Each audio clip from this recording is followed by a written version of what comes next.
Salut, alors j'ai le plaisir aujourd'hui de vous présenter non pas une, mais deux actions éligibles au PEA et plus particulièrement au PEA PME. Donc ce sont donc des small cap. La première, c'est ma petite pépite, mon meilleur investissement à ce jour de l'année 2025. Je veux parler de Savencia.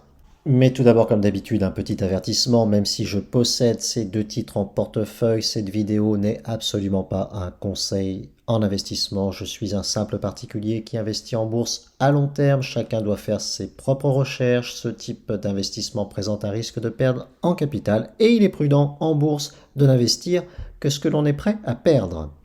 Ceci étant rappelé, je vais pouvoir vous donner les 5 raisons pour lesquelles j'apprécie Savencia. La première raison, c'est que je ne suis pas le seul et je n'aime pas me sentir tout seul sur une action. Et là, on voit que le marché apprécie Savencia puisque depuis le début de l'année 2025, on est en hausse de 23%. Le cours de l'action a démarré l'année aux alentours de 50 euros. On a atteint un point haut à 66 euros. Au moment où je fais cette vidéo, on est autour de 63, 64 euros. Donc une belle performance dans un marché qui est compliqué en 2025. Ça fait plaisir d'être tombé sur une action qui a fait une aussi belle performance en seulement 4 mois. La deuxième raison, c'est que malgré tout, la valorisation demeure très intéressante. On a sur Savencia un bénéfice par action de 8 euros. Cela nous fait donc un PER de seulement environ 8, donc pas cher du tout. On est plutôt, quand on est sur Savencia, dans une stratégie value, recherche de valeur décotée. C'est pas cher parce qu'il y a des risques, ça reste une small cap, mais c'est quand même une valorisation très intéressante, très loin des PER de 30-35 comme on en a sur la tech. La troisième raison, c'est le dividende. Savencia est, on peut le qualifier Savencia d'action à dividende, même si le taux de distribution n'est pas très élevé. On a quand même un dividende de 1,6 euros par action qui sera versé en 2025. Un dividende croissant, puisqu'il était de 1,4 euros en 2024 et de 1,3 euros en 2023. Ça nous fait quand même un rendement au cours actuel de l'action de 2,53%, donc au-dessus du livret A. Donc c'est intéressant dans un PEA où le dividende est défiscalisé et soumis à prélèvements sociaux au bout de seulement 5 ans lorsque vous faites des retraits. Donc ça peut être intéressant d'encaisser du dividende sur PEA. Et puis un taux de distribution qui est faible, comme je l'ai dit. Donc ça veut dire que Savencia en a sous le pied. C'est un dividende qui me paraît plutôt sécurisé. Quatrième raison, eh bien, c'est que je pense que Savencia peut encore progresser malgré la belle hausse déjà faite en 2025. C'est pour ça que dès que le dividende va être versé, je vais personnellement racheter deux actions Savencia.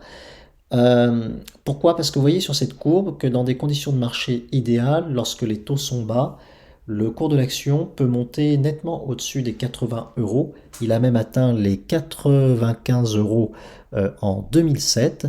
Alors certes, dans des conditions plus défavorables, il peut être évidemment plus bas, mais on voit quand même que sur la deuxième partie de la courbe, on est plutôt sur une tendance haussière et on a fait parfois des incursions bien au-delà de 80 euros. Donc c'est pas impossible à mon avis qu'on ait encore des bonnes surprises sur l'évolution du cours de l'action Savencia. La cinquième et la dernière raison, c'est que nous sommes dans le secteur de l'agroalimentaire, donc plutôt sur un secteur défensif, donc ça peut être pas mal pour équilibrer un portefeuille. Lorsqu'on est comme moi investi essentiellement sur du S&P 500 qui lui-même est investi essentiellement sur de la tech, sur des valeurs de croissance, c'est pas mal d'équilibrer un petit peu les choses avec quelques valeurs défensives. Et comme je devais ouvrir un PEA PME sur Boursorama pour pouvoir bénéficier de la prime, je cherchais de la prime commerciale hein, d'ouverture du PEA PME. Je cherchais des valeurs un peu défensives à mettre sur ce PEA PME. C'est comme ça que je suis tombé fin d'année 2024 sur Savencia et je ne regrette pas du tout ce choix. Voilà, je voulais vous partager cette première action éligible au PEA PME. J'en viens à la seconde, neurone. Alors Neurone, j'en ai également sur mon PEA PME. Je n'ai que deux valeurs, hein. De toute façon, sur mon PEA PME, c'est Savencia et Neurone, les deux valeurs que je vous présente aujourd'hui. J'ai choisi Neurone pour les raisons exactement inverses à celles pour lesquelles j'avais choisi Savencia. Savencia, j'avais choisi une valeur plutôt décotée, plutôt sur un secteur défensif. D'ailleurs, je ne m'attendais pas à ce que ça monte autant en 2025. Neurone, j'ai plutôt choisi une valeur de croissance. Et je ne suis pas déçu non plus, puisque sur le début de l'année, depuis le début de l'année, chez Neurone, on est en hausse de 8%. Alors c'est moins spectaculaire que chez Savencia, mais c'est quand même une belle hausse dans un marché 2025 qui est quand même assez compliqué. Neurone, comme vous pouvez le constater, présente une belle courbe de valeur de croissance. Ça, c'est la courbe depuis l'origine, depuis les débuts de leur cotation. On voit vraiment une courbe ascendante et quasiment exponentielle. Donc on est typiquement sur une valeur de croissance. Sur 5 ans, si on rezoome un peu sur seulement 5 ans, on voit également une belle progression, hein, puisqu'on fait plus que doubler sur 5 ans.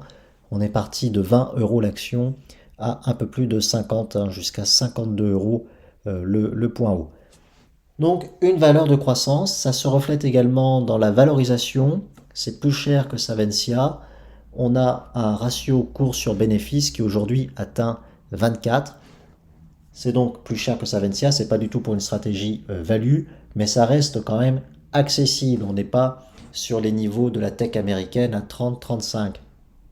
Donc c'est plus cher, mais c'est pas non plus un prix déraisonnable. Et puis, chose intéressante, euh, Neurone verse un dividende, et un gros dividende, pas un petit dividende de 0,5% comme Apple, un dividende de 2,72%.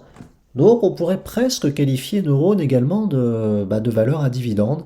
Et dans un PEA, PME, quand on a l'exonération d'impôt sur le revenu au bout de 5 ans, ça peut être intéressant, ma foi, d'avoir ce type de valeur de dividende. Le dividende est croissant, il est de 1,3 euros pour l'année 2025 par action, il était seulement de 1,2 euros l'année dernière. On a donc un dividende en croissance de 8% sur Neurone. Le chiffre d'affaires également est croissant, il a été en forte hausse sur l'année 2024 par rapport à 2023. Le premier trimestre 2025 est également en hausse de 4% environ, alors que chez Savencia, le premier trimestre 2025 est grosso modo le même que le premier trimestre 2024, hein. Donc vraiment deux valeurs très différentes que je vous présente. En tout cas, ce qu'il faut retenir, c'est que la croissance de Neurone se confirme. Donc les fondamentaux, les raisons pour lesquelles on peut investir sur Neurone sont toujours là. Et donc moi, je reste sur cette valeur. Je vais encaisser le dividende. Je ne vais pas racheter par contre de Neurone parce que j'estime qu'il y a un petit peu plus de risque que sur Savencia. Mais je la conserve en portefeuille dans mon PEA PME. Voilà, je vous ai présenté les deux actions que j'avais sur mon PEA PME. J'espère que cette petite présentation vous a permis de découvrir ces deux valeurs. Merci pour le suivi et n'hésitez pas à vous abonner pour qu'on puisse se retrouver plus facilement. Ciao.